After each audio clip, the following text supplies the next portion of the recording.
തൃശൂരിൽ KSRTC കണ്ടക്ടർക്ക് നേരെ മർദ്ദനം. ട്രാഫിക് ബ്ലോക്കിനിടെയുണ്ടായ തർക്കത്തെ തുടർന്നായിരുന്നു സംഭവം നടന്നത്. നടുറോഡിൽ വെച്ചാണ് പ്രശ്നം ഉടലെടുത്തത്.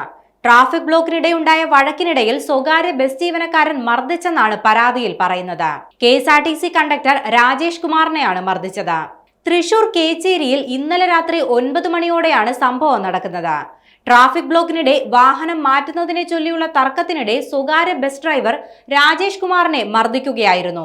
സംഭവത്തിൽ രാജേഷ് കുമാർ കുന്നംകുളം പോലീസിൽ പരാതി നൽകിയിട്ടുണ്ട്. സുൽത്താൻ ബത്തേരിയിൽ നിന്നും തിരുവനന്തപുരത്തേക്ക് വരികയായിരുന്ന KSRTC സൂപ്പർഫാസ്റ്റ് ബസ്സിലെ കണ്ടക്ടർക്കാണ് മർദ്ദനമേറ്റത്.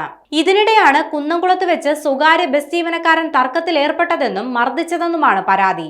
സംഭവത്തെ തുടർന്ന് KSRTC ബസിന്റെ സർവീസ് മുടങ്ങി.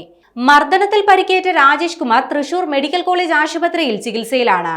രാജേഷിന്റെ വാരിയലിന് പൊട്ടലുണ്ടെന്നും അധികൃതർ അറിയിച്ചു.